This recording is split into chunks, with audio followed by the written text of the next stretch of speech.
بسم اللہ الرحمن الرحیم۔ السلام علیکم۔ ڈائنامک پولیٹکس میں میں ہوں آپ کا ہوسٹ پروفیسر عبدالوحید شیخ۔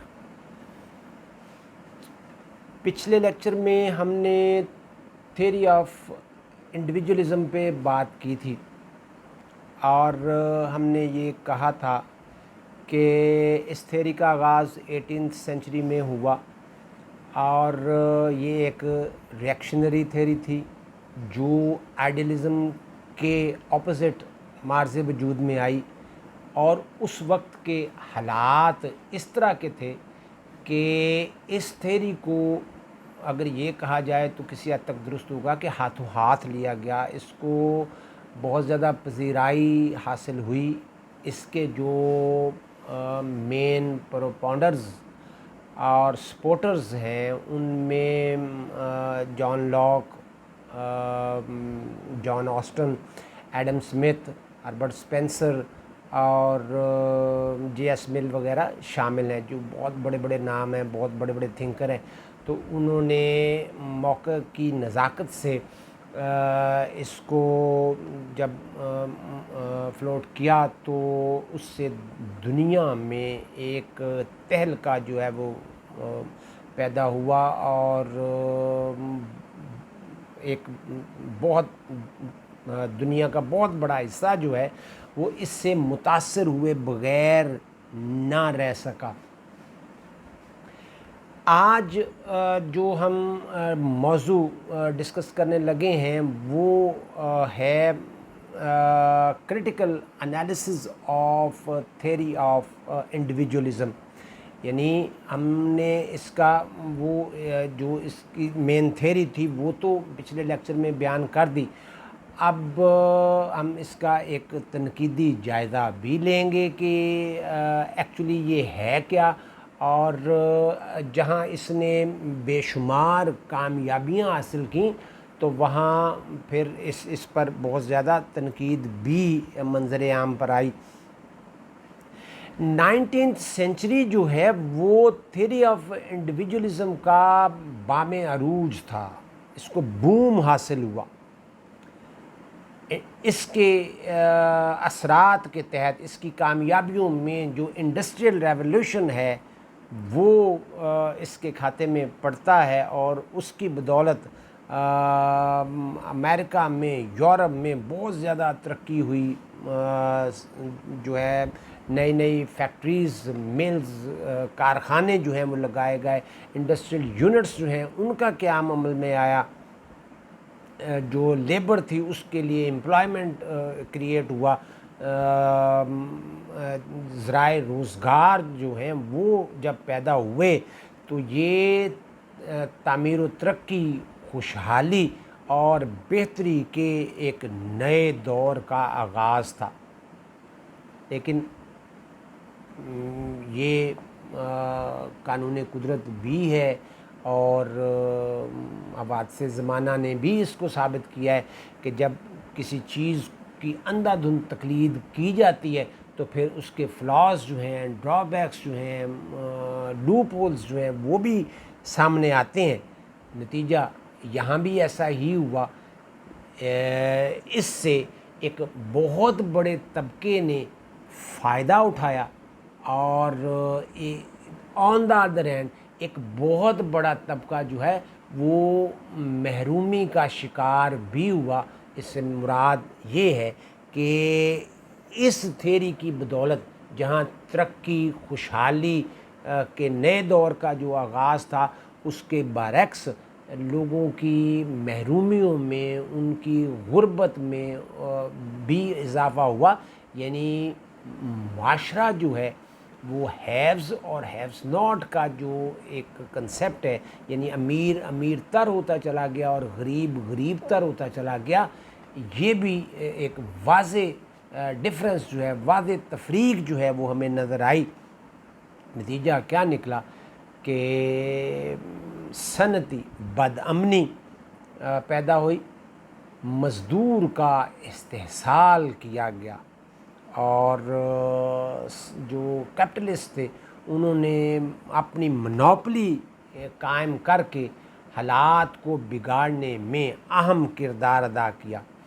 مزدور کے بل بوتے پر یہ سارا کچھ، یعنی جو انڈسٹریل ریولوشن تھا اس کی بدولت یہ سارا کچھ حاصل کیا گیا، لیکن اس کے بدلے میں اس کو خاطر خواہ کچھ نہیں دیا گیا، جس کا نتیجہ یہ نکلا کہ وہ جلد ہی اس نظام سے بیزار ہو گیا، دل برداشتہ ہو گیا، دل شکستہ ہو گیا، نفرت کا اظہار کیا، اور یہ بات جو منظر عام پر آئی تھی اوپن مارکیٹ کے نام پر، اوپن اکانومی کے نام پر، انڈیپینڈنٹ کمپٹیشن کے نام پر، اب اس میں ہر چیز کو ایک اکنامک پوائنٹ آف ویو سے دیکھا گیا، معاشی زاویہ نگاہ سے دیکھا گیا، اور ہر چیز کی جو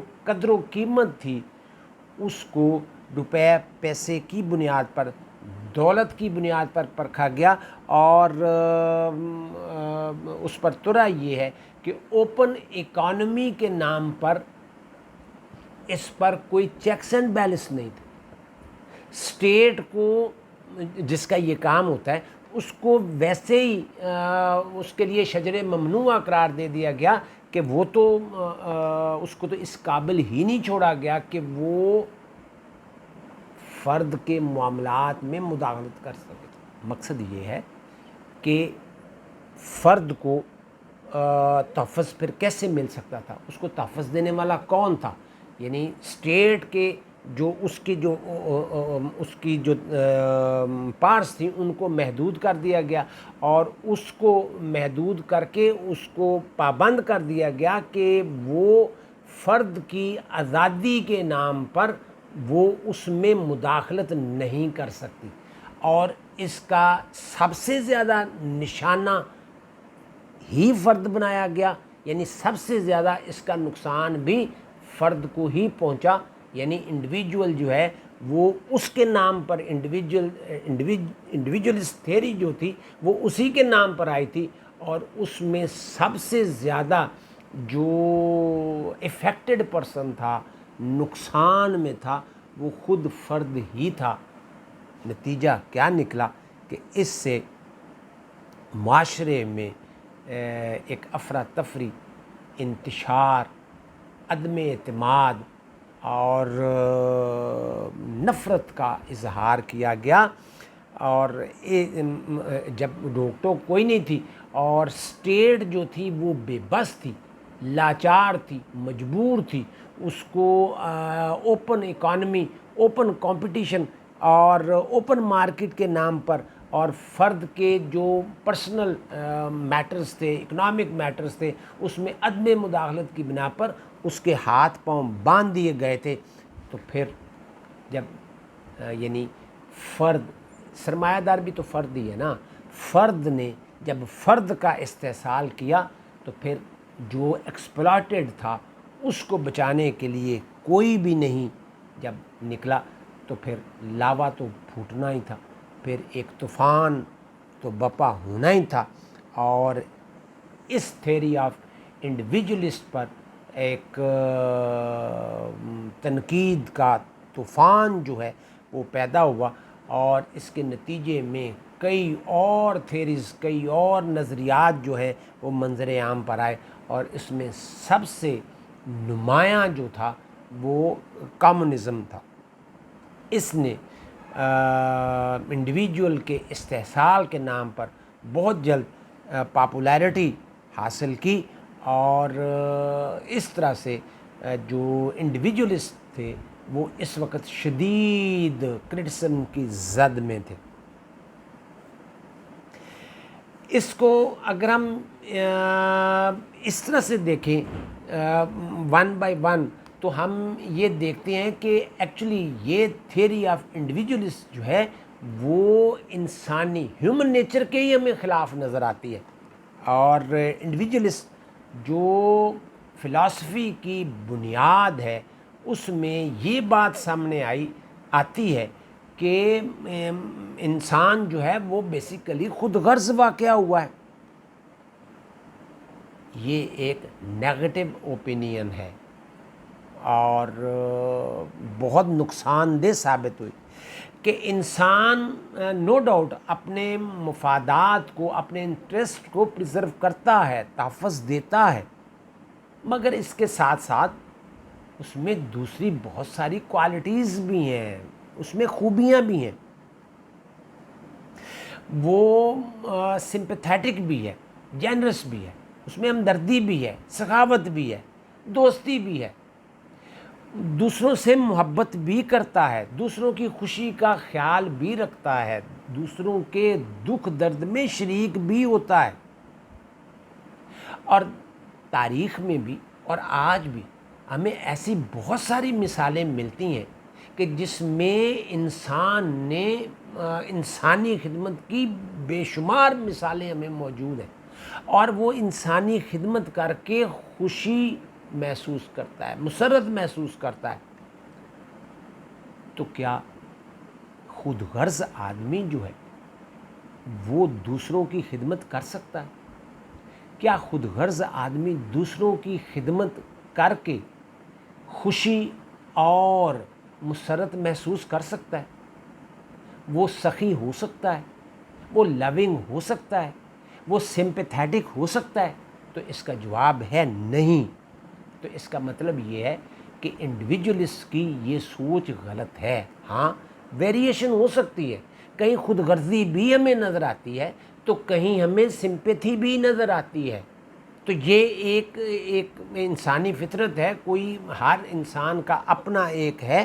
تو یہ ایک انڈیویجولسٹ کا غلط تصور تھا جس کی بنیاد پر انہوں نے یہ تھیوری جو ہے وہ تعمیر کرنے کی کوشش کی. انسان خود غرض نہیں ہے، وہ دوسروں کے دکھ درد میں شریک ہوتا ہے اور اس میں خوشی، مسرت اور اطمینان محسوس کرتا ہے. اس کے علاوہ انڈیویجولسٹ نے یہ کنسیپٹ بھی درست پیش نہیں کیا کہ state is a necessary evil. اب اسٹیٹ نیسیسری ایول کیسے ہو سکتی ہے؟ یہ ایک گمراہ کن تصور ہے، فالس کنسیپٹ ہے. یہ ہم اس کو اس طرح سے لیتے ہیں کہ اسٹیٹ منفی ادارہ نہیں ہے. بعض اوقات حکمران اچھے یا برے ہو سکتے ہیں، ان کے کام اچھے یا برے ہو سکتے ہیں، لیکن اسٹیٹ اٹ سیلف وہ نیسیسری ایول نہیں ہے، بلکہ اس کا کام جو ہے وہ انسانوں کو تحفظ فراہم کرنا ہے، امن و امان کی صورتحال کو قائم رکھنا ہے، معاشرے میں معاشرتی ترقی کے لیے کوششیں، کاوشیں، اسٹرگل جو ہے، ایفرٹس جو ہے وہ کرتی ہے، اجتماعی فلاح و بہبود کے کام کرتی ہے. کیونکہ جو انسان کی بیٹرمنٹ ہے وہ اجتماعی ترقی میں ہی پوشیدہ ہے، اور اجتماعی ترقی اس وقت تک ممکن ہی نہیں ہے جب تک اسٹیٹ اس کی انویجیلیشن نہ کرے، اس کی سپرویژن نہ کرے، اس کی نگرانی نہ کرے. آج اسٹیٹ کا اہم ترین کام جو ہے وہ انسانیت کی خدمت ہے، انسانیت کی بیٹرمنٹ ہے، ویلفیئر ہے، فلاح و بہبود ہے. اسٹیٹ فرد کے دکھوں کا مداوا کرتی ہے، وہ غریبوں کی پرسان حال ہے، ان کی داد رسی کرتی ہے، ان کی مشکلات ان کو دور کرتی ہے، اس کے مسائل حل کرتی ہے. چنانچہ اس کو برا کہنا ایک غیر مناسب ہے، امپراپر، غیر موزوں ہے. اسٹیٹ نے انسان کی ترقی کے لیے، اس کی بہتری کے لیے اور اس کی خدمت کے لیے قابل قدر کارنامے سر انجام دیے. اس لیے کرٹکس اس بات کو سامنے رکھتے ہیں کہ اسٹیٹ جو ہے اس کو برا ادارہ کہنا درست نہیں ہے. وہ ایکچولی مارز وجود ہی بنی نوع انسان کی خدمت کے لیے آئی ہے. اس طرح سے انڈیویجولسٹ نے جو theory of survival of the fittest پیش کیا، کرٹکس اس سے بھی متفق نہیں ہے. ان کا خیال یہ ہے کہ یہ ایک بہت ظالمانہ اور سفاکانہ نقطۂ نظر ہے. اسٹیٹ جو ہے اس میں اس کو اگر ہم لاگو کریں تو کیا جو کمزور ہیں، جو مفلوق الحال ہیں، جو بیمار ہیں، جو کمزور ہیں، ناتواں ہیں، کیا ان کو ختم کر دینا چاہیے؟ کیا وہ معاشرے پر بوجھ ہیں؟ ایسا ہرگز نہیں ہے. کمزور انسان میں اور سوکھی ٹہنی میں بہت فرق ہے. دونوں ایک طرح سے نہیں ہیں. یہ ظلم ہے، یہ زیادتی ہے، یہ انسانیت کے خلاف ہے، یہ اخلاقیات کے خلاف ہے. کمزور کو جینے کا حق نہ دینا انسانیت کی توہین ہے، انسلٹ ہے. انسانیت کے جو لیول ہے اس سے نیچے گرنے والی بات ہے. دنیا کا کوئی مذہب اخلاقیات اور انسانیت اس کی اجازت نہیں دیتے کہ طاقتور جو ہے وہ اس کو سر ماتھے پر، اور جو کمزور ہے اس کو ایلیمینیٹ کر دیا جائے، اس کو ختم کر دیا جائے. طاقتور کو یہ ہرگز حق نہیں دیا جا سکتا کہ وہ کمزور، بیمار، لاغر، ناتواں کو روند ڈالے، کچل ڈالے، اس کو منظر عام سے ہٹا دے. یہ ہرگز درست نہیں ہے. جانوروں اور پودوں کو انسانوں کے مد مقابل نہیں لایا جا سکتا. انسانوں کو ان جانوروں اور پودوں کے مد مقابل لا کر ان کی تذلیل نہیں کی جا سکتی. جو بھی دنیا کا کوئی بھی مذہب، اخلاقیات، انسانیت اس بات کی اجازت نہیں دیتی کہ کسی کمزور، ناتواں، لاچار، مجبور، بے کس کو اٹھا کر باہر پھینک دیا جائے اور اس کو اس کے حال پر چھوڑ دیا جائے. تو کرٹکس نے اس پر بھی بہت زیادہ تنقید کی اور وہ انڈیویجولسٹ کے اس کنسیپٹ سے وہ متفق نہیں ہے، بلکہ انہوں نے اس کو آڑے ہاتھوں لیا. انڈیویجولسٹ نے جو لا اینڈ لبرٹی کا جو کنسیپٹ پیش کیا، کرٹکس اس سے بھی درست متفق نہیں ہے. وہ اس کو بھی درست نہیں سمجھتے. انڈیویجولسٹ کا خیال یہ ہے کہ اسٹیٹ کو انڈیویجول کے معاملے میں کم سے کم مداخلت کرنی چاہیے. ان کا خیال یہ ہے کہ قانون جو ہے وہ فرد کی آزادی میں رکاوٹ پیدا کرتا ہے. کرٹکس اس بات سے بھی متفق نہیں ہے. ان کا خیال یہ ہے کہ قانون فرد کی آزادی میں رکاوٹ نہیں پیدا کرتا بلکہ اس کی حفاظت کرتا ہے. یہ آزادی کے مد مقابل نہیں ہے بلکہ آزادی کا معاون ہے. قانون کے بغیر آزادی کی حفاظت ممکن ہی نہیں ہے. کرٹکس یہ کہتے ہیں کہ قانون آزادی کا محافظ ہے. اگر معاشرے میں قانون نہ ہو تو معاشرہ بد نظمی، افراتفری، لا قانونیت اور انتشار کا شکار ہو جائے. قانون کے بغیر، قانون کی مدد کے بغیر دوسروں کی آزادی کا تصور بھی نہیں کیا جا سکتا.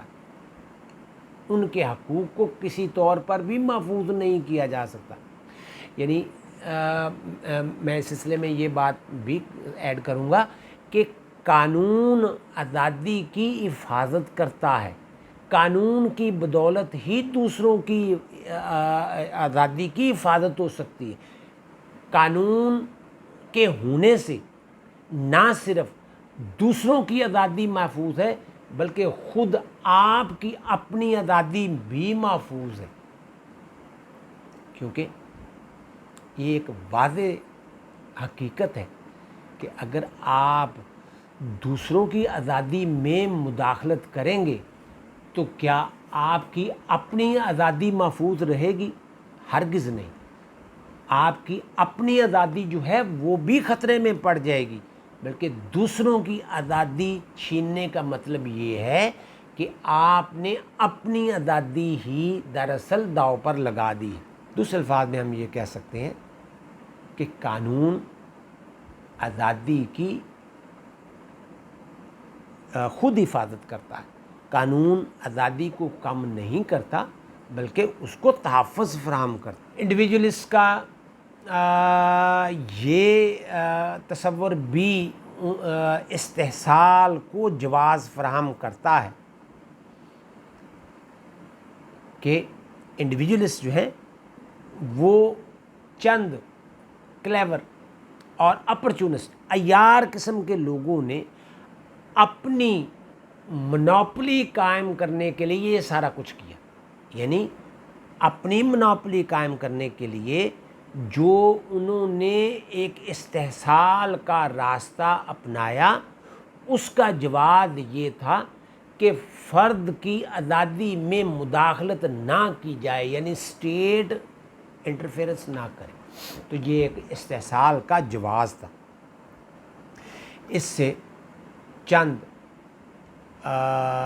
جو کیپٹلسٹ تھے ان کی منوپلی تو قائم ہو گئی، لیکن جو عام انڈیویجول باقی عوام جو تھے وہ ہمیں مجبور، بے بس، لاچار اور محروم نظر آتے ہیں، آزادی کے نام پر اور عدلے اور عدم مداخلت کے نام پر ان کو استحصال کرنے کا، غریب آدمی کے مزدور کے، لیبر کے استحصال کرنے کا، اس کو ایکسپلائٹ کرنے کا ایک جواز جو ہے وہ میسر آ گیا۔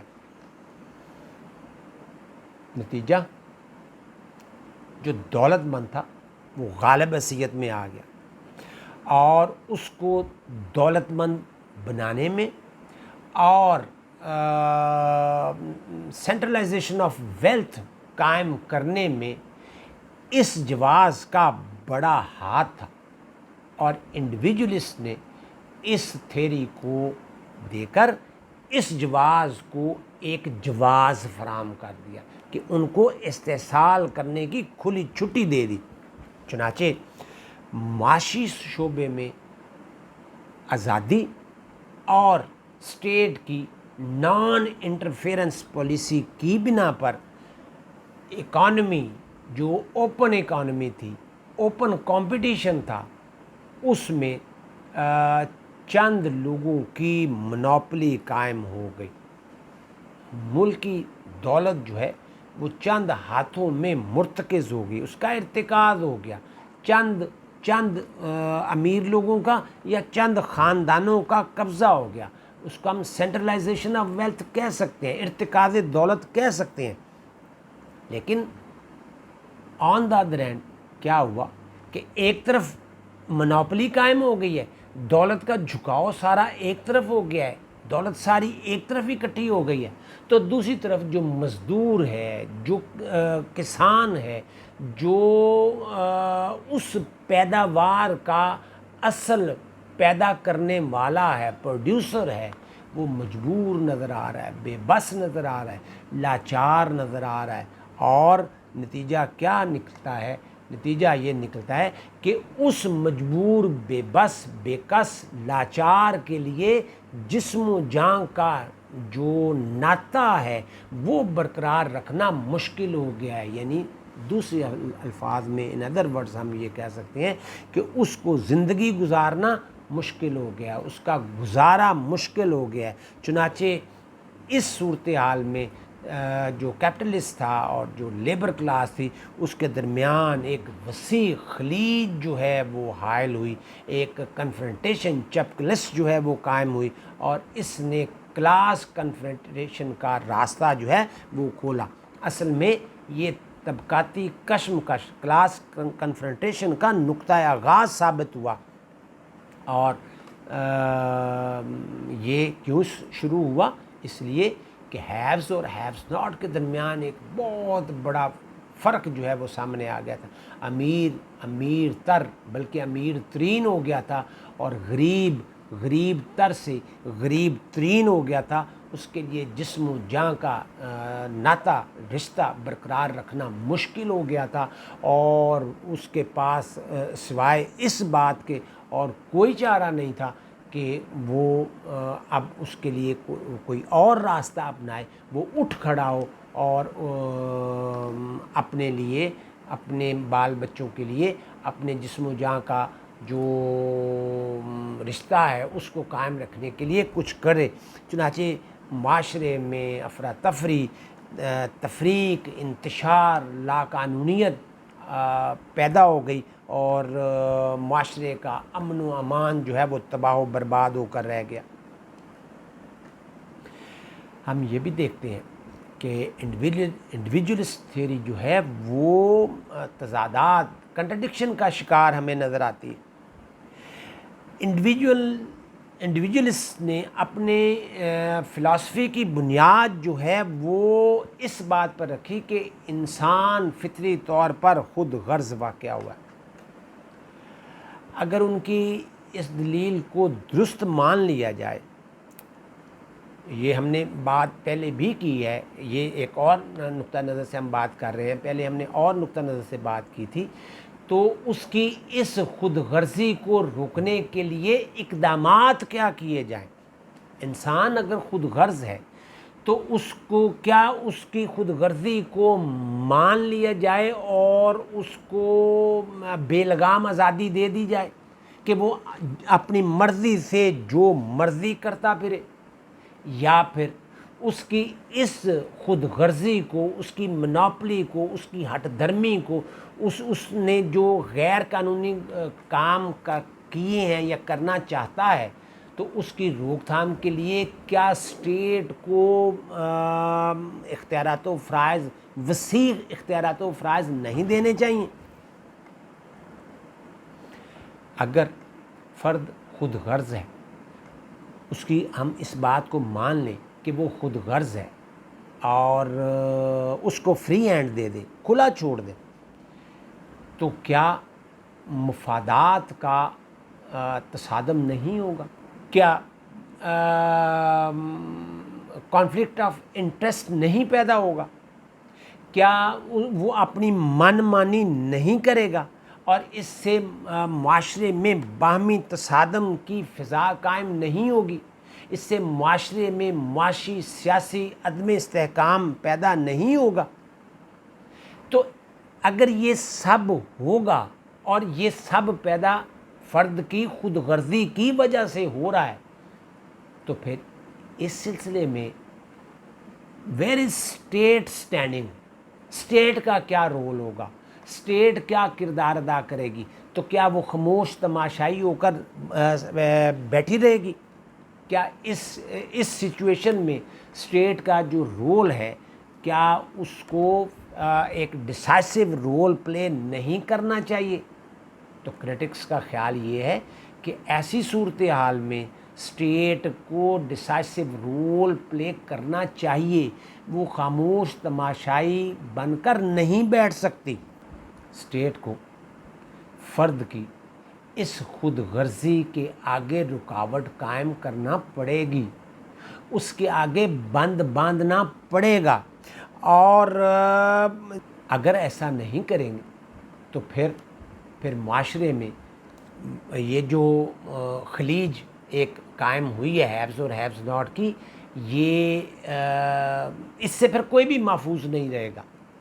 معاشرہ افراتفری، انتشار کا شکار ہو جائے گا، بد امنی کا شکار ہو جائے گا، اور ایک طوفان بدتمیزی جو ہے وہ پیدا ہوگا۔ اس لیے اسٹیٹ کو اپنا ڈسائسو رول پلے کرنا پڑے گا. انڈیویجولسٹ اسٹیٹ کی فرد کی جو پرسنل لائف ہے اس میں نان انٹرفیرنس کے قائل ہیں.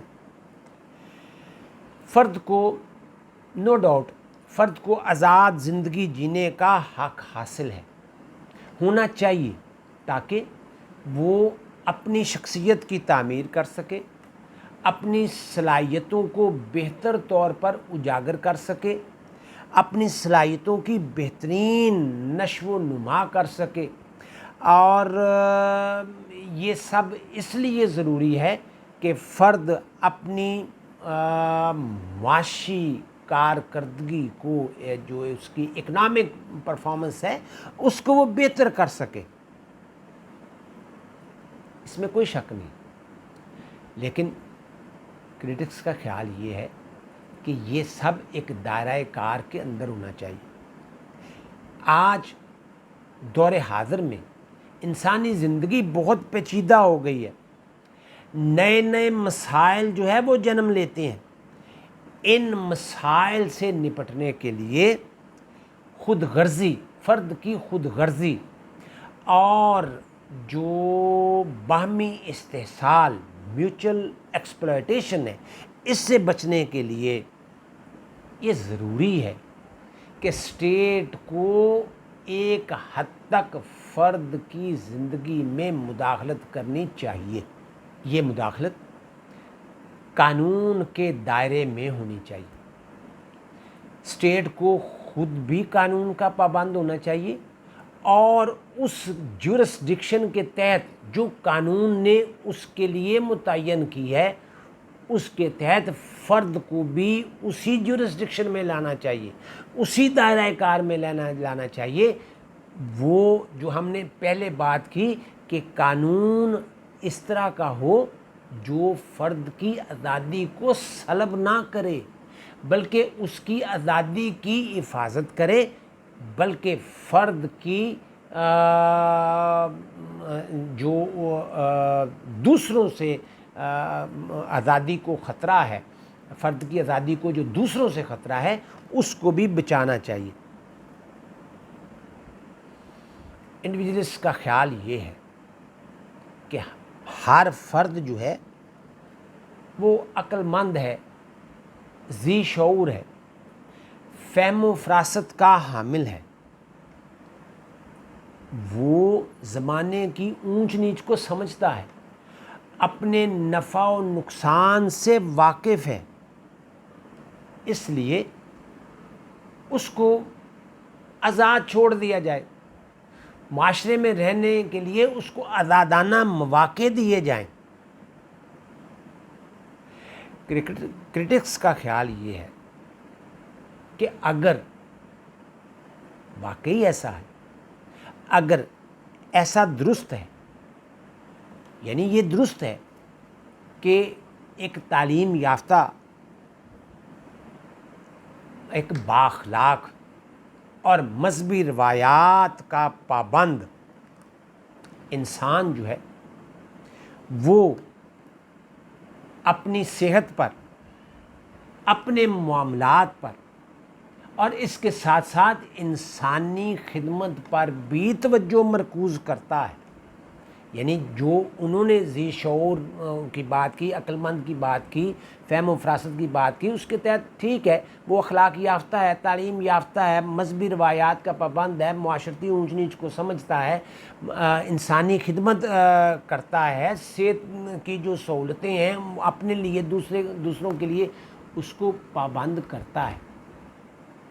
اگر واقعی ہی ایسا ہے، اور ایسا ہے بھی، کرٹکس کا خیال یہ ہے کہ اگر یہی سارا کچھ سمجھ لیا جائے تو پھر اس کے ساتھ ساتھ یہ بھی تو ہے وہ منشیات بھی استعمال کرتا ہے، جوا شراب میں بھی انڈلج ہوتا ہے، غیر اخلاقی اور غیر قانونی، غیر انسانی حرکات کا بھی مرتکب ہوتا ہے. یعنی ہے تو وہ عقل مند نا، ذی شعور، فہم و فراست کا حامل، تو ایک طرف وہ یہ کرتا ہے اور دوسری طرف ان چیزوں میں بھی پڑتا ہے، تو یہ دونوں چیزیں ساتھ ساتھ نہیں چل سکتی۔ لہذا انسان کو، فرد کو قانون کا پابند بنانے کے لیے ریاست کی طرف سے کسی حد تک اس کے معاملات میں مداخلت ضروری ہے، تاکہ اس پر چیکس اینڈ بیلنس قائم کیا جائے، اور جب وہ اپنی حد سے تجاوز کرنے لگے تو کم از کم اس کو کوئی چیز تو پنچ کرے، کوئی چیز تو نوک کرے کہ یہ ایک لمٹ ہے، حد ہے، اس حد کو کراس کرنا تمہارے لیے یعنی فرد کے لیے نقصان دہ ثابت ہو سکتا ہے۔ لہذا یہ نہیں ہونا چاہیے کہ فرد کی آزادی ہے اور اس میں اسٹیٹ کو مداخلت ہی نہیں کرنی چاہیے، اسٹیٹ کو ایک خاص حد تک جا کر یہ مداخلت کرنی پڑے گی۔ اس انڈیویجولسٹ تھیوری کی وجہ سے فرد کو بہت زیادہ عزت و وقار اور اہمیت حاصل ہوئی، اس کے لیے بہت زیادہ آواز بلند کی گئی، جس کا کچھ لوگوں نے بہت زیادہ فائدہ اٹھایا اور کچھ لوگ استحصال کا شکار ہو گئے۔ مگر اس کے ساتھ ساتھ اسٹیٹ کی عزت و وقار میں بہت کمی واقع ہوئی۔ اسٹیٹ کی نان انٹرفیرنس کی وجہ سے جو انڈیویجول کو فری ہینڈ نصیب ہوا، اس کی وجہ سے دولت چند ہاتھوں میں مرتکز ہو گئی، یعنی سینٹرلائزیشن آف ویلتھ ہو گئی، جس کا نتیجہ کیا نکلا کہ معاشرے میں ایک تقسیم پیدا ہوئی، معاشرہ مختلف طبقات میں ڈیوائیڈ ہو گیا، مختلف کلاسز جو ہیں وہ سامنے آ گئیں۔ ایک وہ جن کے پاس بے حد و حساب دولت تھی، اور دوسرے وہ جن کو بمشکل 2 وقت کی روٹی بھی میسر نہ تھی، اور ان کے لیے جسم و جان کا، جسم و روح کا رشتہ ناطہ برقرار رکھنا بھی مشکل ہو گیا تھا، یعنی ہیوز اور ہیوز ناٹ کا یہ کلاس کنفرنٹیشن کا نقطۂ آغاز تھا۔ اس سے طبقاتی کشمکش پیدا ہو گئی، اس سے کلاس کنفرنٹیشن پیدا ہو گئی۔ 19 سینچری میں انڈیویجولسٹ تھیوری کے خطرناک جو اثرات تھے ان کو زائل کرنے کے لیے جیرمی بیتھم اور جے ایس مل نے اپنے طور پر ایک کوشش کی، اور اس کے لیے انہوں نے تھیوری آف یوٹیلیٹیرینزم پیش کی، لیکن یہ اس کے جو خطرناک اثرات تھے وہ اب پوری طرح کھل کر سامنے آ رہے تھے، اور اس تھیوری پر یعنی انڈیویجولسٹ تھیوری پر کاری ضرب جو ہے وہ ہیگل اور کارل مارکس کی فلسفی کے تحت لینن نے جو سوشلزم اور کمیونزم کا پرچار کیا، اس نے اس طبقاتی کشمکش کے خلاف ایک نئی جنگ کا آغاز کر دیا۔ یہ ہے آج کا لیکچر۔ اپنا اور دوسروں کا خیال رکھیے گا۔ اللہ حافظ۔